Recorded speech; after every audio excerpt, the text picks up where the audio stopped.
Olá, aqui é Marcos Lago, psiquiatra e neurocientista. Sou um estudioso do envelhecimento e vou fazer uma série de entrevistas com profissionais relacionados à saúde, relacionados à nutrição, relacionados à preparação física. Você vai saber como se preparar para enfrentar 2/3 da sua vida além do que a natureza programou, quer dizer, além dos 30 anos. Então, aproveite o nosso canal, inscreva-se, curta, comente. Estamos aqui para vocês. O tema de hoje dos 3 perguntas é urologia. Assista um professor de medicina da Universidade de São Paulo contando para nós o que é urologia e como que vamos nos preparar para o envelhecimento dentro desta especialidade médica. Aproveite, curta. Doutor Cristiano, muito obrigado por me receber. Vamos conversar um pouquinho sobre urologia? Meu prazer, Marcos. Vamos estar aqui e tentar esclarecer algumas dúvidas que muitas pessoas têm. Ótimo.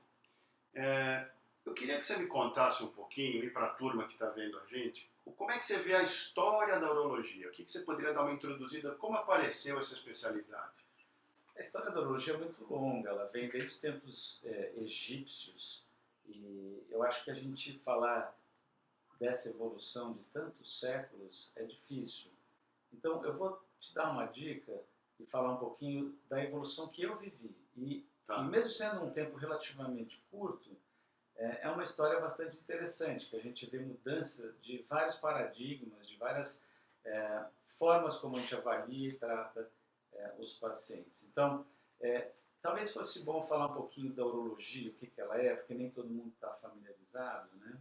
E a urologia é uma especialidade que avalia o trato urinário, né, os rins, a bexiga, dos homens e das mulheres, e avalia também a parte sexual e reprodutora do homem. Né? Geralmente a parte sexual e reprodutiva da mulher é avaliada pelo ginecologista. Né?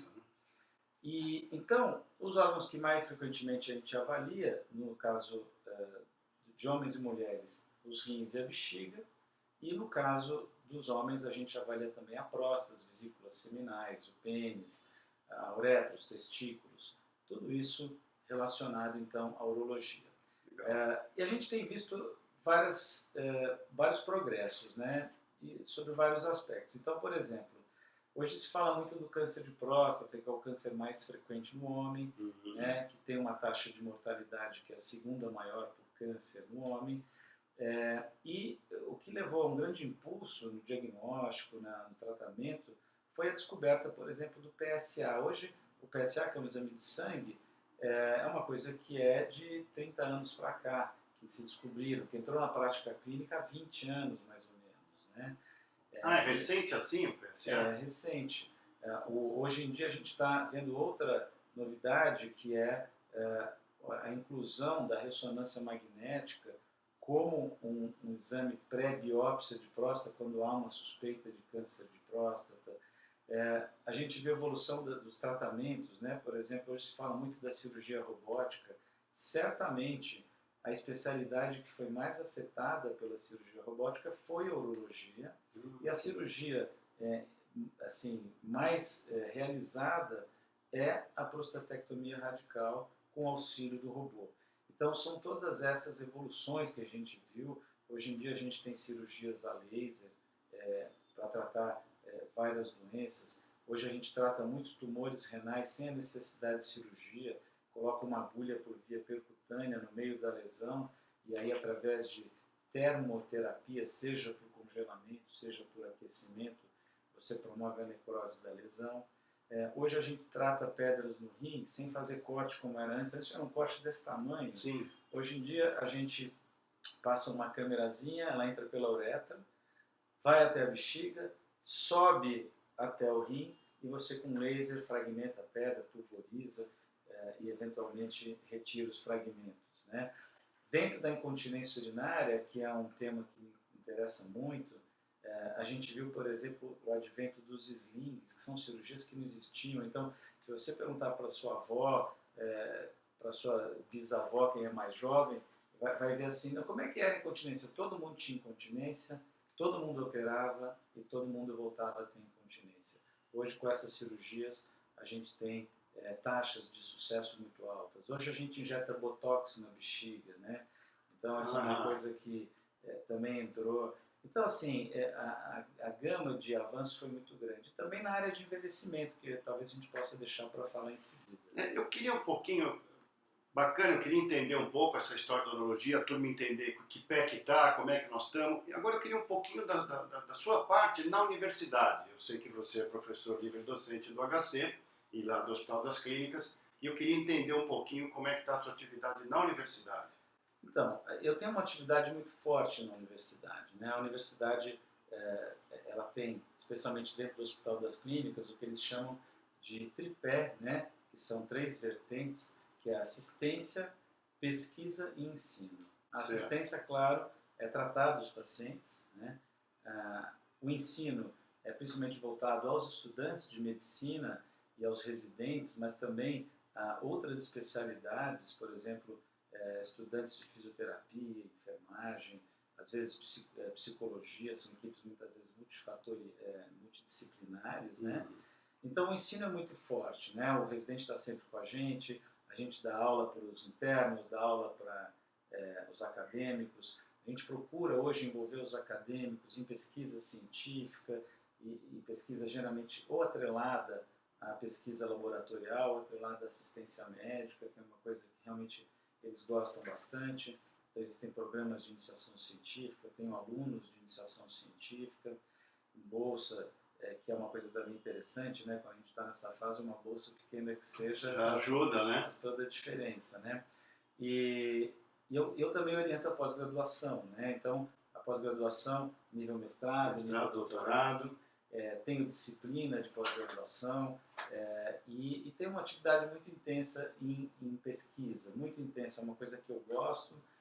Eu tenho gente comigo dentro das minhas linhas de pesquisa, eu trato muito a incontinência urinária do homem, que ocorre geralmente após a prostatectomia radical. Eu trato os problemas urinários em quem tem o que a gente chama de bexiga neurogênica, que são as pessoas que tiveram algum problema neurológico, por exemplo, uma lesão medular, como paraplegia, ou crianças que nascem com mielomeningocele, ou pessoas que tiveram um derrame, têm esclerose múltipla, qualquer tipo de doença neurológica, frequentemente o controle da urina nessas pessoas fica prejudicado e eu estudo muito essa questão nesses pacientes.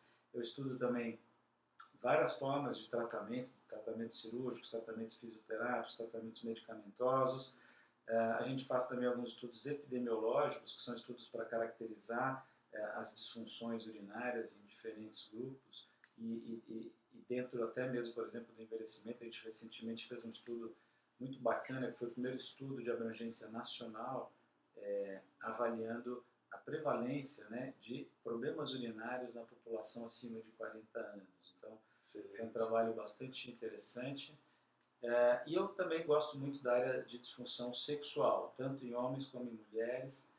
É uma área que, interessantemente, caminha muito junto com a disfunção urinária. Então, vários estudos mostram essa associação. Não quer dizer que necessariamente quem tem um vai ter o outro, mas quem tem um tem uma chance maior de ter o outro do que as pessoas que não têm. Então, isso é uma área que me interessa bastante. Excelente. Eu queria terminar falando exatamente do tema que eu tenho estudado, que é o envelhecimento, você já sabe disso. Então eu vou ler um pequeno texto para você, se me permite. A partir do século XX, a expectativa de vida passou de 31 anos de idade em 1900 para quase 80 anos nos dias de hoje. Então nós temos aí, em um século, um envelhecimento colossal da população que não existiu nos últimos 200 mil anos. Então tudo tem que se adaptar de uma maneira impressionante a essa quantidade de gente que a gente chama de velhos, mas que são pessoas acima de 35 anos, né? Que hoje são jovens para nós. A gente olha a turminha de 35, você fala é jovenzinho. Mas a natureza programou a gente para 31 a 33 anos desaparecer. Existe uma modificação tecnológica de proteção da sociedade e a turma sobrevive, né? Chegamos a muitos centenários existem hoje, né? Então, preocupações naturais são o aumento da próstata, que a gente conhece o aumento benigno da próstata, o câncer de próstata, que você já falou um pouco, e a perda de capacidade sexual, que também você já falou. Esses fantasmas aumentam com o aumento da idade. Os homens se preocupam muito com isso, as mulheres também. Então eu queria saber um pouquinho como que o urologista, como que você está vendo, ou como é que a turma está se preparando para atender essa massa que vai ser cada vez maior de idosos. Essa é uma pergunta muito boa e você vai falar com oftalmologistas, com clínicos, com ortopedistas e todo mundo vai dizer que na especialidade dele o problema vai ser frequente. E vai mesmo, porque, como você falou, a gente não está programado para viver isso, né? Ao longo da evolução, a gente viveu durante centenas de milhares de anos, 30 anos, e agora a gente tem que viver... 100, a gente vive 3 vezes isso, muitas vezes, né? Então, a gente vai ter uma série de problemas que a gente ainda não está preparado para lidar com eles. A gente está mais ou menos se preparando. Então, como que a especialidade se prepara? Eu acho que ela se prepara com ciência, com trabalhos, com capacitação das pessoas, mas assim, tentando ser menos evasivo e um pouco mais objetivo, pragmático. E pensando em cenários assim que a gente vai ver. A gente provavelmente vai ver, eu acredito que o câncer de próstata vai continuar sendo frequente, mas a gente vai ver que a gente vai ter tratamentos que dificilmente a gente vai estar operando câncer de próstata, eu imagino, daqui a 20 anos. Acho muito difícil. Quer dizer, uma maneira precoce, antes de necessidade cirúrgica, a sua especialidade já vai conseguir resolver. Eu acredito que sim, porque grande parte dos cânceres de próstata, a pessoa não vai morrer do câncer, e sim com o câncer. Ela vai morrer de outras coisas, o câncer não vai chegar também a afetar a qualidade de vida dela, então a gente vai provavelmente ter métodos de falar, esse câncer deixa aí, então a gente vai tratar talvez, num terço dos cânceres que a gente trata hoje, chutando, talvez não serão mais tratados, já deixa de ser. Entre os outros, nós vamos descobrir provavelmente que algumas terapias focais, de energia focal, como já existe... Essas técnicas que estavam falando de laser, essas funcionam também para tratar esse tipo de câncer? Não é bem assim? Parecidas, mas são tratamentos focais, onde que você vai dar uma energia apenas na área afetada, sem comprometer o resto. Isso tem sido cada vez uma coisa mais frequente. Né? A radioterapia é uma dessas coisas? Ela é um dos tratamentos que usa cada vez mais, com mais precisão, com menos efeitos adversos, e que provavelmente também vai evoluir e vai ser uma das alternativas. Mas eu acho que, assim, acima de tudo, nós vamos evoluir nos estudos genéticos, nos estudos que possam levar a gente a tratar alguma coisa sem mesmo a necessidade de fazer procedimentos invasivos, né? Ainda que minimamente invasivos. Eu acho que na área de incontinência urinária a gente vai progredir, mas a gente vai ter problemas. Hoje, por exemplo, está se dando ênfase a uma coisa chamada bexiga hipoativa, que a bexiga vai ficando preguiçosa e o indivíduo idoso tem mais chance disso acontecer. Na parte de disfunção erétil, nós não temos nada que está acontecendo agora que permita dizer, olha, daqui a alguns anos nós vamos ter alguma coisa que vai deixar o cara de 80 anos com o mesmo vigor sexual que ele tinha com 50 ou 40, mas certamente essas coisas evoluem mais ou menos juntas. Né? Eu acho que, por exemplo, é muito comum alguém me perguntar assim, mudando bem de assunto, mas só para mostrar o espírito da coisa, um indivíduo paraplégico, eu trato a parte urinária dele, ou a parte sexual, doutor, ele vai voltar a controlar normalmente a urina?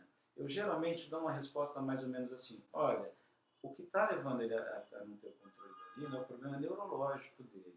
Então, se ele tiver uma melhora da parte neurológica, e aí ele vai melhorar também a sensibilidade, o movimento, etc., ele vai também melhorar a parte urinária espontaneamente. O que eu quero dizer com isso é o seguinte, eu acho que quando a gente estiver envelhecendo, toda aquela retinopatia diabética, todos os outros problemas que são típicos do envelhecimento, provavelmente a forma de controlá-los ela vai ser mais ou menos a mesma, porque o fenômeno é semelhante, embora tenha particularidades. Né? Tá bom, muito obrigado. Prazer foi meu. E até a próxima. Até a próxima.